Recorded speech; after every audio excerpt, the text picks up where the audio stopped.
بسم اللہ الرحمن الرحیم۔ آج جے بی اسمبلی کی اجلاس چل رہی ہے۔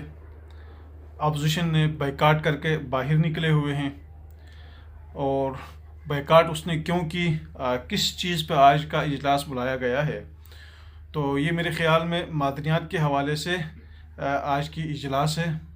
تو معدنیات کے حوالے سے جہاں تک ہمارے علم میں ہے، ہمارے سورسز میں معدنیات کی جو ڈرافٹ بنا ہے، وہ ڈرافٹ میرے خیال میں منظور کرنے، اسمبلی سے اس کو پاس کرنا تو کیا، وہ پڑھنے کے بھی قابل نہیں ہے۔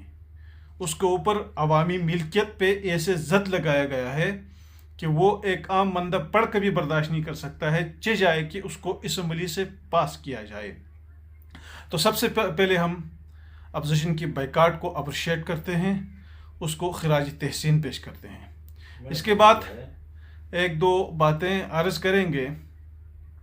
سب سے پہلی بات تو یہ ہے کہ ہم معدنیات کو اپنی ایسی ملکیت سمجھتے ہیں کہ اگر ہمارا کوئی قریبی رشتہ دار، اگر ہمارا کوئی بھائی بھی بغیر اجازت کے، عوامی اجازت کے ہمارا کوئی ایک درخت کاٹتا ہے، تو پوری عوام جا کے کھڑے کھڑے اس سے سزا دیتی ہے اور اسے چھین لیتی ہے۔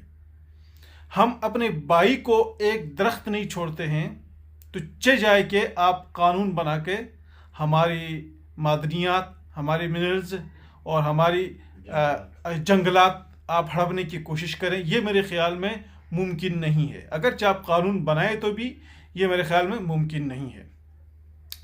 دوسری بات یہ ہے کہ میں اپنے وزیر اعلیٰ صاحب سے بھی التماس کروں گا، موجودہ حکومت سے خصوصاً یہ التماس رہے گی، دیکھیں تاریخی چیزوں کے ساتھ چھیڑ چھاڑ تاریخ بن جاتا ہے۔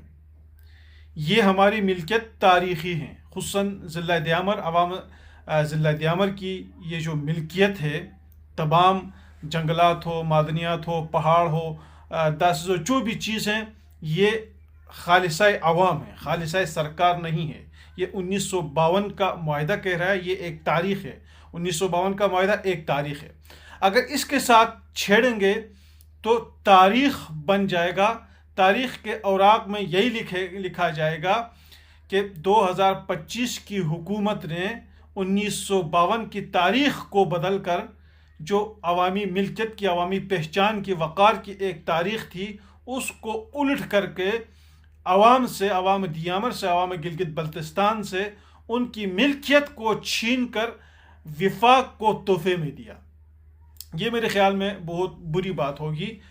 دوسری بات یہ ہے کہ اس طرح کے قوانین بنانا یہ اخلاقاً بھی میرے خیال میں کوئی جواز نہیں بنتا، کیونکہ گلگت بلتستان کے تاریخ اٹھا کے آپ دیکھیں، گلگت بلتستان کو آزاد کرنے میں گلگت بلتستان کی عوام کی ہاتھ ہے۔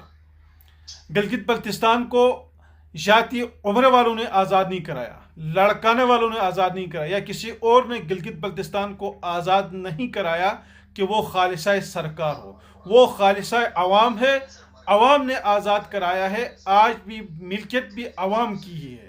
اگر کوئی گلگت بلتستان کی ملکیت کے اوپر میلی آنکھ بھی اٹھائے گا تو انشاءاللہ وہ ناکام ہوگا۔ جیسا کہ آج اسمبلی سے بائیکاٹ کر کے اپوزیشن نکلی ہیں، کل ہی پوری عوام انشاءاللہ روڈوں پہ آئے گی، میدان میں آئے گی۔ آپ عوام سے زبردستی عوام کی ملکیت نہیں چھین سکتے ہیں۔ ہاں، اگر ایسی کوئی حرکت کی گئی ہے قانون سازی کے ذریعے سے، تو وہ صرف اپنا تاریخ گدلا کرے گا، اپنا تاریخ سیاہ کرے گا، باقی میرے خیال میں کچھ نہیں ہوگا۔ اس لیے حکومت گلگت بلتستان سے التماس ہے کہ ایسا کوئی حرکت نہ ہو کہ جس میں آپ کا تاریخ تاریخ ہو۔ السلام علیکم ورحمۃ اللہ وبرکاتہ۔